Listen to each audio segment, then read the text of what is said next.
আসসালামু আলাইকুম। কেমন আছেন ভাইয়ারা? আমি আলহামদুলিল্লাহ ভালো আছি। আহ, আমাদের যে সবজি ক্ষেত, পেঁপে বাগান, এই পেঁপে বাগানটাতে কি পরিমাণ পেঁপে লাগিয়েছি এবং পেঁপের বর্তমান কি অবস্থা, এইটা আপনাদের সাথে শেয়ার করতেছি। তো দেখুন, এখানে আমার মোট 120টা গাছ লাগিয়েছিলাম।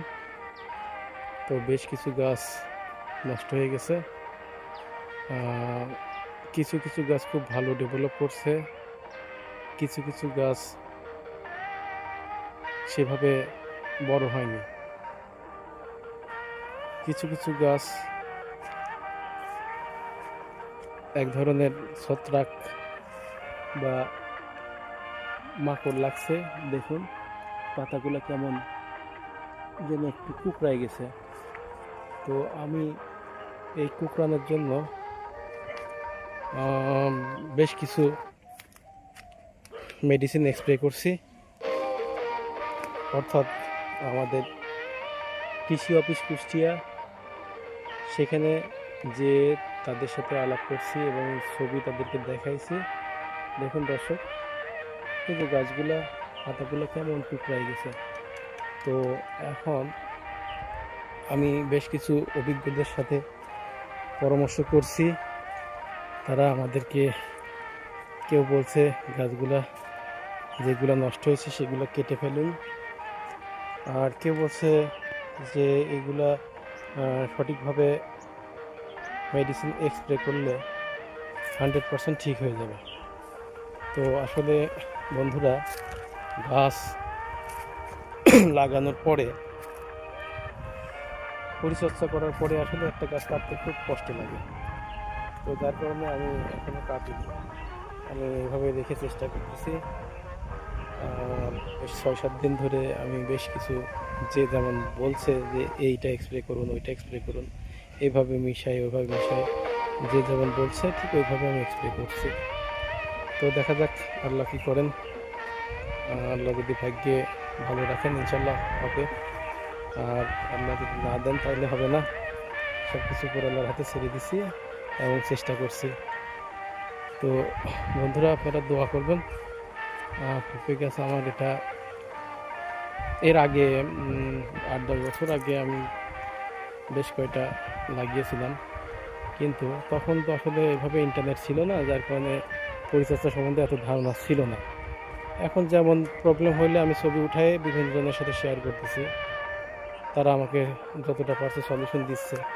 আর এর আগে লাগিয়েছিলাম, লাগিয়ে হঠাৎ ঠিক এই গাছ এত বড়ই হয়েছিল, এত বড় হয়েছিল বা এর থেকে আরেকটু বড় হয়েছিল। হঠাৎ একটি গাছে ঠিক একই রকমভাবে এইভাবে এই যে এমন মাকড় লাগে। তো মাকড় লাগলো, আমি তো আসলে ওইভাবে বুঝতাম না তখন।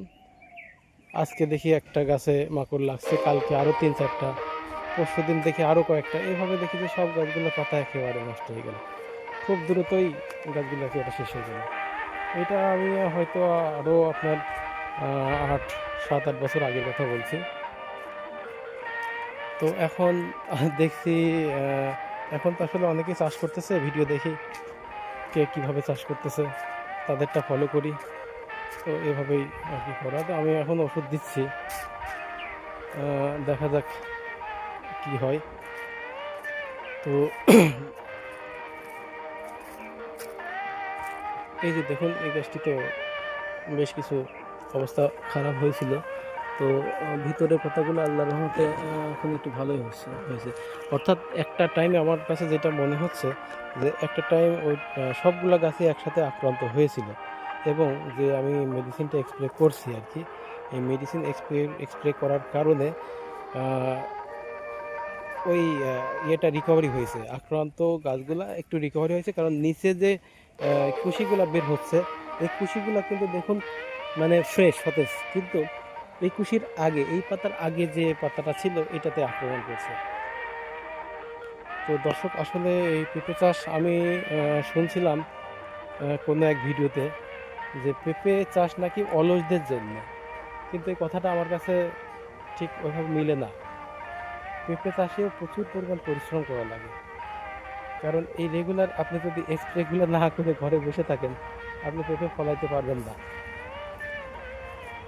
রেগুলার স্প্রে করা লাগবে এবং সার আপনার 15-20 দিন অন্তর অন্তর দেওয়া লাগবে। যথেষ্ট পরিমাণে আমি লাগাই রেখে দিলাম হয়ে গেল তা নয়, এর পিছনে প্রচুর পরিমাণ খরচও করা লাগে এবং পরিশ্রম করা লাগে। তো তা না হলে পেঁপে যেহেতু আপনার হাইব্রিড জাতের পেঁপের চারা এটা, তো এইগুলা আসলে রোগবালাই প্রচুর পরিমাণ আসে। এটাও এই জাতটার নাম হচ্ছে লেডি রেড লেডি জাতের চারা। আমি এটা আমাদের কুষ্টিয়া হর্টিকালচার সেন্টার থেকে কিছু সংগ্রহ করছিলাম। আর কুষ্টিয়ার আকাবা নার্সারি, বেশ অনেক নাম করা নার্সারি, যেটা আকাবা নার্সারি থেকে কিছু সংগ্রহ করছিলাম। তো মানে আকাবা নার্সারি থেকে আমি এর আগেও সংগ্রহ করছিলাম, যেটা আমার ওই হঠাৎ করে নষ্ট হয়ে গেল যে বাগানটা, ওখানেও আমার 100 পিস পেঁপে লাগিয়েছিলাম। তো ওটাও আকাবা নার্সারি থেকে নিয়েছিলাম। ওটা যাই হোক ভাগ্য খারাপ ছিল, যাই হোক এখন ওইটা শেষ হয়ে গেছে। সেটা অনেক আগের কথা বলছে, অন্তত 8-10 বছর আগের কথা বলছে। আর এইটা এই যে এবার শুরু করছি, দেখা যাক আল্লাহ কী করে। তো দর্শক ভাইয়ারা একটু দোয়া করবেন যেন পেঁপে ফলাইতে পারি। তো ভাইয়ারা দেখুন আমার যে পেঁপে বাগানের মধ্যে কিন্তু আমি দেখেন লাল শাক খুব সুন্দর হয়েছে, প্রচুর পরিমাণ লাল শাক হয়েছে। আবার পাশে দেখুন এই সাইডে এখানে পালং শাক লাগাই দিয়েছি। এই পালং শাক কিন্তু অলরেডি আমি একবার উঠাইছি, উঠায় বিক্রি করছি, খেয়েছি, আশপাশে দিয়েছি। তো এখন ওইটা উঠায় আবার এখানে পালং শাক লাগাইছি। এরপরে দেখেন আরেকটা বেড, ওইটাও পালং শাক লাগিয়েছি। ওই যে যেটা দেখছেন এইমাত্র আজকে এটা এখানে কিছু মূলা, কিছু গাজর আর কিছু আপনার ধনিয়া পাতা বুনেছি এই বেডটাতে, এটা আজকে করছি। আর হচ্ছে এদিকে দেখুন টোটালটাই দেখাই দিই। এখানে বেশ কিছু আপনার লাউয়ের চারা লাগিয়েছিলাম। তো লাউ শুরু হয়েছে আলহামদুলিল্লাহ। গত 2-3 দিন আগে আমরা 3টা লাউ উঠাইছি, উঠায় অলরেডি খাওয়া দাওয়া হয়েছে। এই যে আরও কিছু লাউ হয়েছে, তো ইনশাল্লাহ হবে আর কি। গাছ তো নতুন এখন মাচাতে উঠছে, ইনশাল্লাহ খুব ভালোই ইনশাল্লাহ ফলন হবে। তবে একটু সমস্যা দেখতে পাচ্ছি এই গাছটাতে, দেখুন পাতাগুলো একটু কেমন যেন হয়ে গেছে। তো ওইটার ট্রিটমেন্টটা একটু করতে হবে, কারণ যেন পাতাগুলো একটু ব্যতিক্রম হয়ে গেছে। তো বন্ধুরা লাল শাক দেখুন খুব সুন্দর হয়েছে, পালং শাকও মাশাআল্লাহ খুব সুন্দর হয়েছে। ওটাও পালং শাক। ওই পাশে মটরের শাক লাগানো আছে। তো এই আর কি, এখানে যতটুকু জায়গা আছে এটুকুর মধ্যে চেষ্টা করছি। আমার কোনো অভিজ্ঞতা ছিল না এই সম্বন্ধে, মোটামুটি ভিডিও দেখে, ইউটিউবে ভিডিও দেখে এখান থেকেই যা অভিজ্ঞতা সঞ্চয় করছি এইটা দিয়েই চালাই নিচ্ছি। আর বিভিন্নজন যারা অভিজ্ঞ আছে তাদের সাথে একটু যোগাযোগ করি, এভাবে চেষ্টা করতেছি। তো বন্ধুরা আপনারা ভালো থাকবেন। নেক্সট আপডেট নেক্সট ভিডিওতে আবার দেখাবো।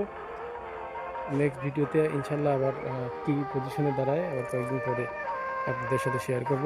এই পর্যন্ত সবাই ভালো থাকবেন। আসসালামু আলাইকুম ওয়া রাহমাতুল্লাহ।